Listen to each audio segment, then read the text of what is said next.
Jerry Jones. Good morning, sir. Hey, good morning, Kevin, Corey, Mike. Good to be on today, and let's go get them. Absolutely. Now, Cowboys fans, sports fans in general, we get nervous very easy. And when we heard the news about Dak, I might have been precautionary, but fans got nervous. What can you tell us about Dak Prescott and his ankle this morning? Well, I think you see, you've heard it about as straight as you need to and accurately. I think he had some discomfort there, but it was checked out thoroughly in every way you can, and no issues. Certainly could have returned.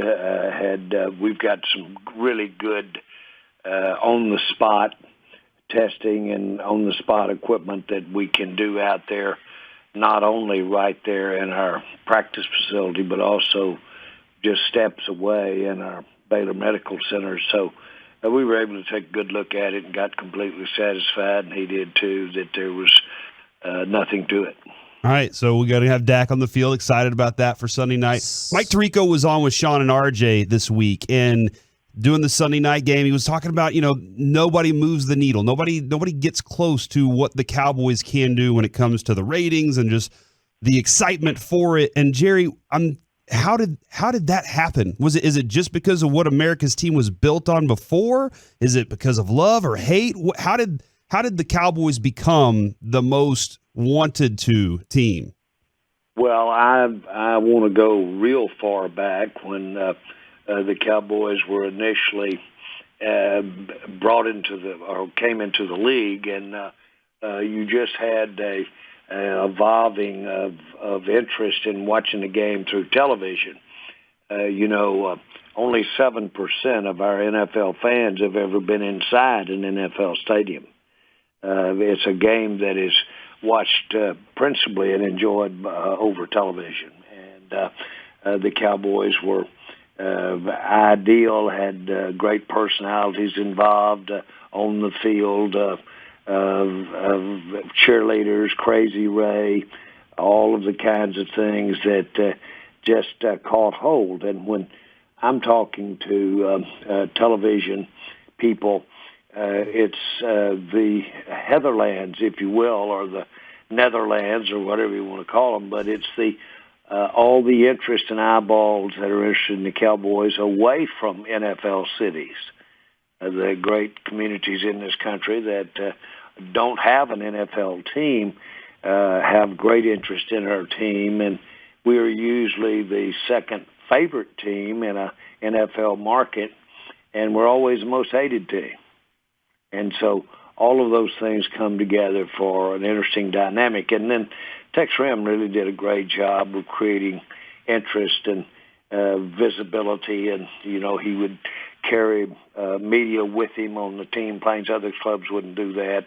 They got as high as having 100 people on the team planes, media that would go and be a part of the visiting other cities, and all the time meant a lot of visibility. So all of those things really contributed to a keen interest during the early years of television and sports. And I think all of that has a lot to do with it. Now, it's been my goal ever since I've been involved to make sure that the Cowboys are front and center every chance we get. And that's in any discipline you can think of. I want to put them out there. And we do that, and it creates a lot of interest. Jerry, speaking to that, I can remember as a kid, right before you owned the team and owning the team, I'd go to the game for free because there's 20,000 empty seats every game for the Dallas Cowboys from about 1987 to 1990. And I know we're taking you back in time a little bit, but how concerned were you at the time when you bought the Cowboys that you couldn't get 60,000 people into Texas Stadium to watch the product? I came to Dallas to watch a game. Bill Parcells was coaching the Giants on one sideline. Tom Landry was on the other. It was out at Texas Stadium. It was a drizzly day.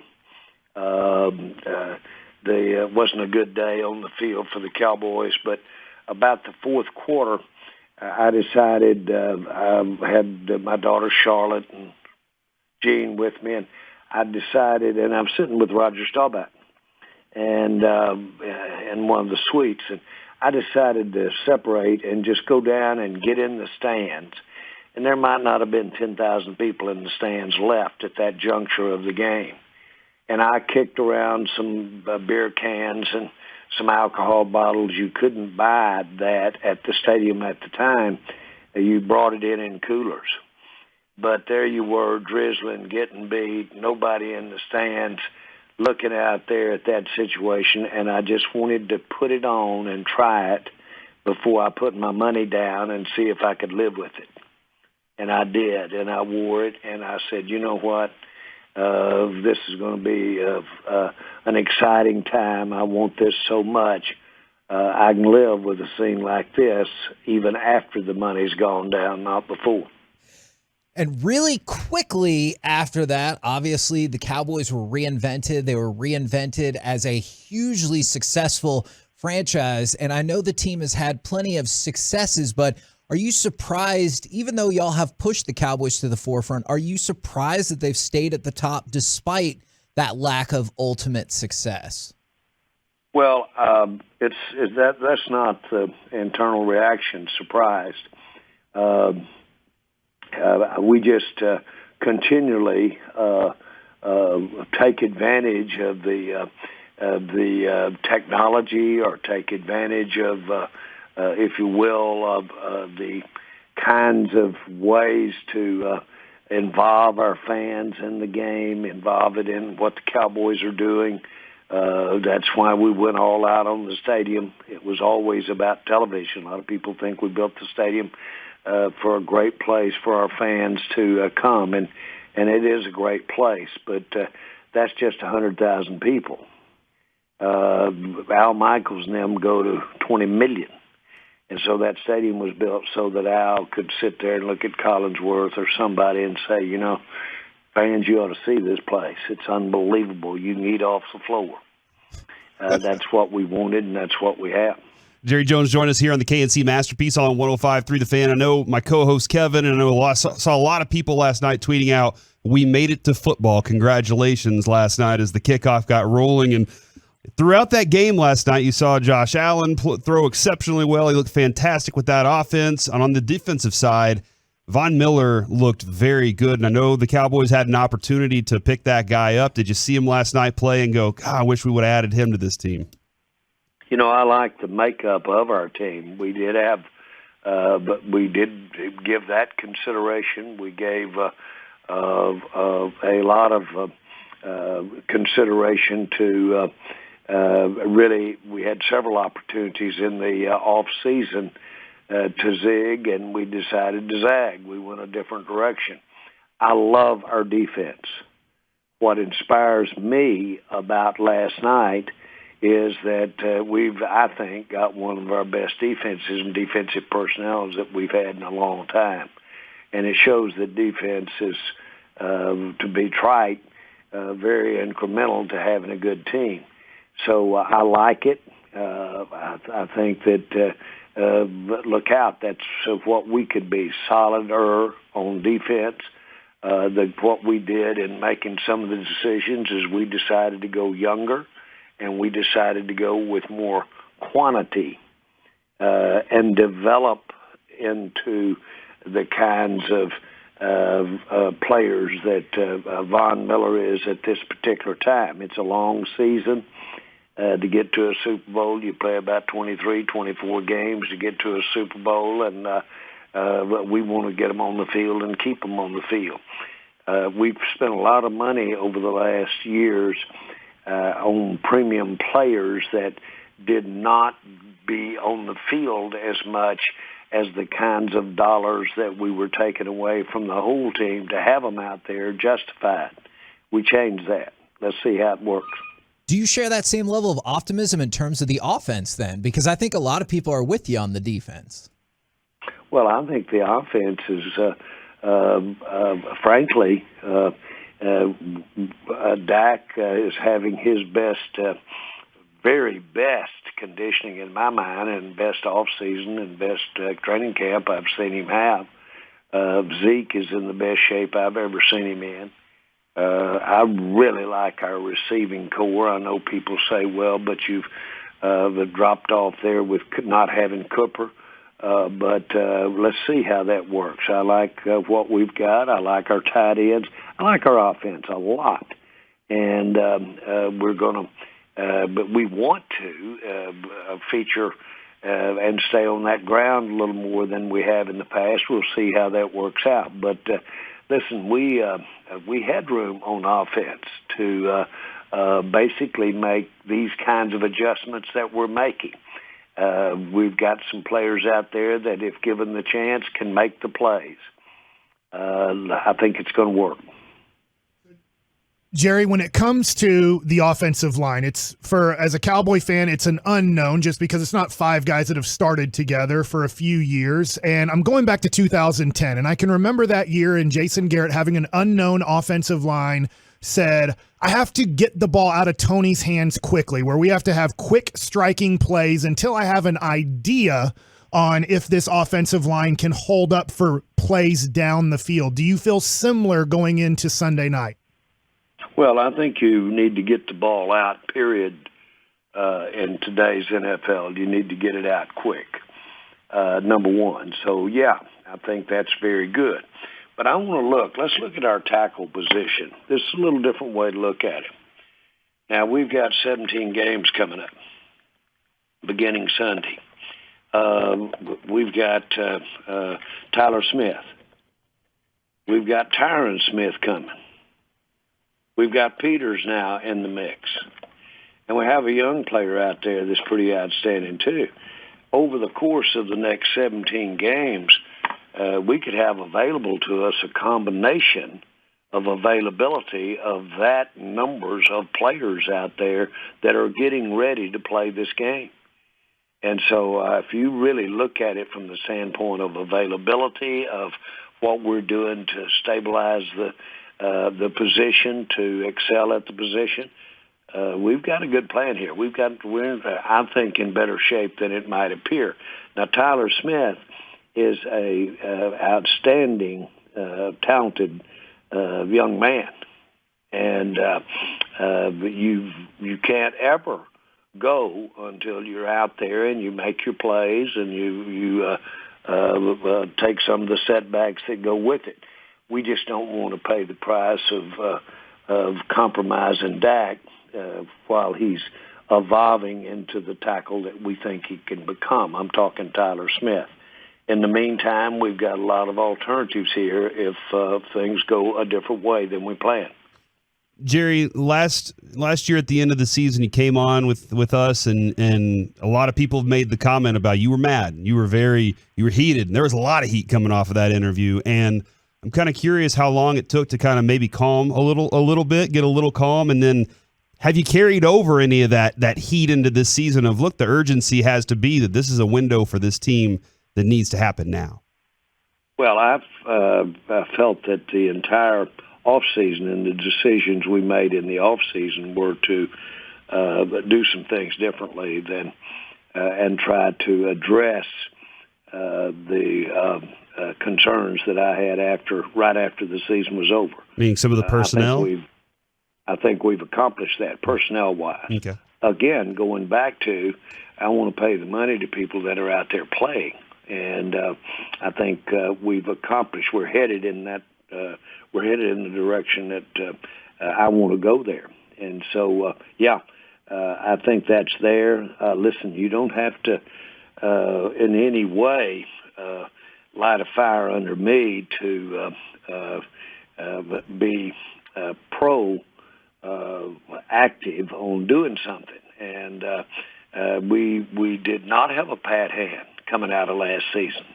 We did need to make some changes coming out of last season. We have made those changes, and as a part of change, you've got to go out here and have it evolve and have it really, it doesn't work unless it starts at one level and becomes more efficient as it goes along. And I'm talking about the evolving of a young player or an inexperienced player. In this particular case, it's at that left tackle, a little earlier than we wanted to go, to be trite, but let's go. We'll see how it works.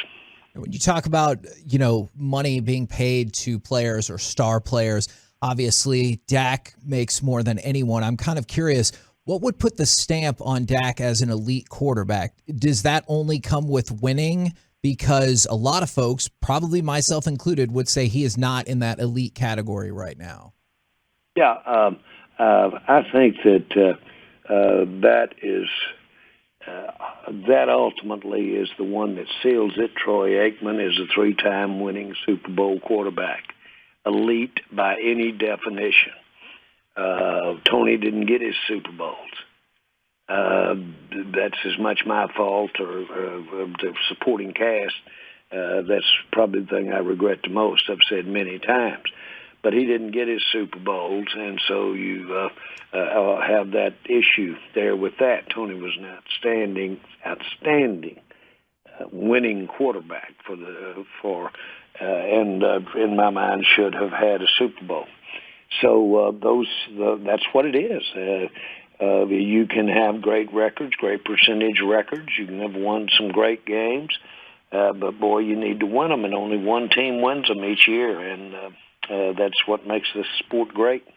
Well, Jerry, Tom Brady has the most, and every year on Sports Talk Radio, he makes us look bad because somebody always says, hey, I think he's done. I think this is going to be the year we see bad Tom Brady because as my buddy A.J. Hinch, we played in the major leagues together, he says it ends pretty much badly for all of us in professional sports. It doesn't usually end with us being great. It ends with us going, hey, you're just not good enough anymore. Is this the year that Tom Brady's just not good enough anymore?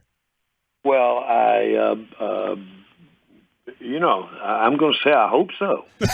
Me too. And with all due respect, and I'm excited about our opportunity to play against the Bucks and him here Sunday night. But no, we want to do something about that. By the way, he gets the ball out quick.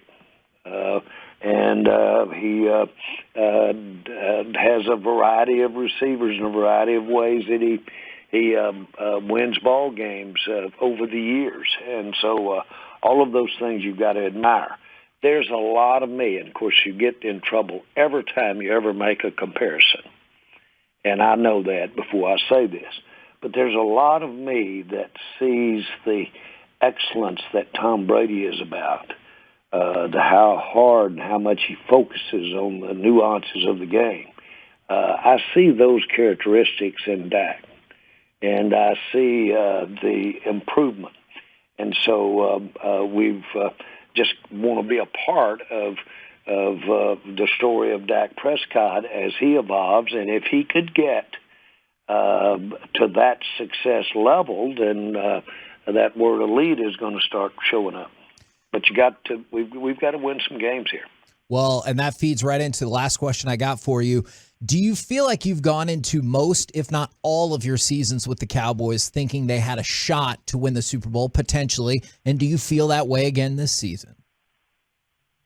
I can't quickly pull up a time when I didn't think we had a shot. I have had times when I didn't think we were in as good a shape at quarterback, and I've had those times, and that's a hard way to start it off in this game we play, and so I think that is our best asset as we sit here today, that and defense. And when I say at the position in quarterback, that has to include assuming you're going to protect him and assume you're going to support him with a running game. Now, we get that going with this defense, and I feel better than usual about this team. Appreciate it, as always, good sir. Do you have any questions for us, Jerry, going forward here as we rock along here? Hey, well, listen, is the makeup varied as we go through the weeks as we come ahead this season, or am I going to be getting all three of you? That is a great question. That is a great question. We'll try to all be here for you, Jerry. Looking forward to it. I like the A-team. There you go. Thank you very much, good sir. All right.